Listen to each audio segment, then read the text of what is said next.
Hello friends, welcome back. एक बार फिर आप सभी का स्वागत है आपके अपने चैनल अरविंद जीके सेंटर में। आज मैं मध्य प्रदेश के आईसीटी इंस्ट्रक्टर को बताने वाला हूं।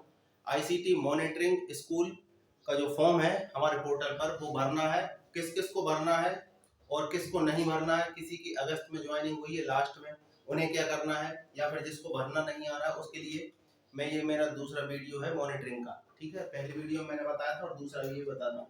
जैसा कि आप देख रहे हैं कि कैसे भरना है और सभी इंस्ट्रक्टर को भरना जरूरी है। ठीक है, अब कुछ लोगों का मेरे पास मैसेज आया कि सर हमारी अगस्त के महीने में ज्वाइनिंग हुई है, लेकिन कब, मान लो किसी की 28 को हुई है, किसी की 24 को हुई है, अगस्त में बता रहा हूँ, किसी की 25 में हुई है, किसी की 29 अगस्त में ज्वाइनिंग हुई है। तो वो ये पूछ रहे हैं कि हम लोगों को भरना है कि नहीं भरना है।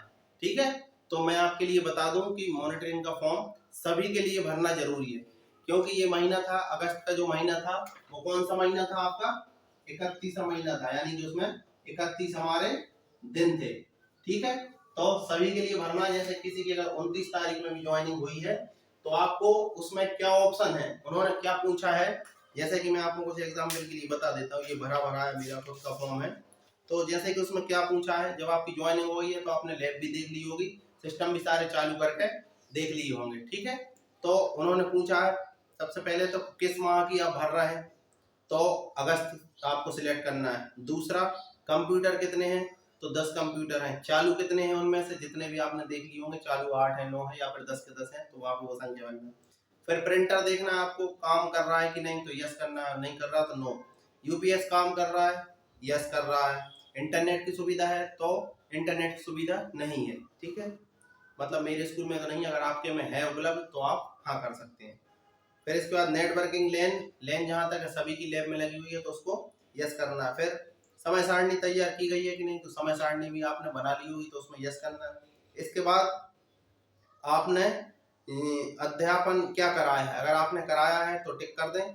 बेसिक कंप्यूटर पर आप टिक कर सकते हैं, क्योंकि इतना तो आपने कर ही दिया है। इसके बाद किसी एक गवर्नमेंट टीचर की यूनिक आई डाल पे वहां पर क्लिक करेंगे तो उसकी सारी जानकारी आ जाएगी। फिर दूसरे पेज में क्या है, प्रशिक्षण मार्गदर्शिका, ये तो अपने पोर्टल पर ही उपलब्ध है। जिसको नहीं पता वो मैं उसको बता दूंगा ये कहाँ से आपको पोर्टल पे जाके कहाँ से डाउनलोड करना है। फिर लॉगबुक भी संधारित की जा रही है, क्योंकि अगर ज्वाइनिंग अगर आपकी 24 हुई है या 29 को भी हुई है तो आपको 2 दिन का 3 दिन का दर्शाना पड़ेगा कि ये 3 दिन हमने क्लास लगाई है ना, जो भी है। फिर इसके बाद आपको उसमें बता देना परसेंटेज कि कितने परसेंटेज आए हैं बच्चे उसमें टोटल करके। उस जितने दिनों में आपने 24 से अगर लगाया, 6 दिन लगाया है, तो 6 का आपको डिवाइड करना है कितने से, जितने टोटल बच्चे आपकी लैब में आए हैं। ठीक है, अभी एक बार और अच्छे से बता दे रहा हूँ। फिर आपको एक फोटो लेना है। सबसे पहले तो ये लिखना है कि 7वें नंबर पे उन्होंने दिया है परसेंटेज के बाद कि आईसीटी लैब में किए गए अच्छे प्रयास, सफलता इत्यादि का संक्षिप्त विवरण दे। अब बहुत से लोग कह रहे हैं कि इसमें क्या लिखना है, तो इसमें ही मैं आपको बता दूं कि आप इसमें क्या लिख सकते हैं। जैसे कि आईसीटी लैब में सूचना और प्रौद्योगिकी के नए नए जो संसाधन हैं, जितने हमारे कंप्यूटर और मशीनें हैं, इनसे छात्र छात्राओं के अंदर मतलब एक जागरूकता पैदा हो रही है और ये नए नए चीजों को सीखने में अपनी दिखा रहा है ना।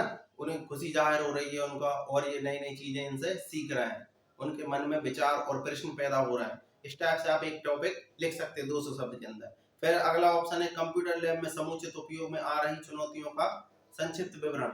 मतलब आपको क्या चुनौती आ रही है लैब को चलाने के लिए, तो आप चुनौतियों में इसमें लिख सकते हैं। ज्यादातर जो लैबों में परेशानी, मैं आपको बता दूं कि कंप्यूटर लैब के समुचित उपयोग में कई प्रकार की चुनौतियां आ रही हैं। जैसे कि सबसे बड़ी प्रॉब्लम है बिजली की समस्या। बिजली की समस्या कहीं कहीं पर तो बहुत ज़्यादा है। जैसे कि मेरे ही स्कूल में बिजली का कनेक्शन जो है उसमें वोल्टेज कम आता है, बिजली ज़्यादातर चली जाती है, कई घंटों तक बिजली नहीं रहती है।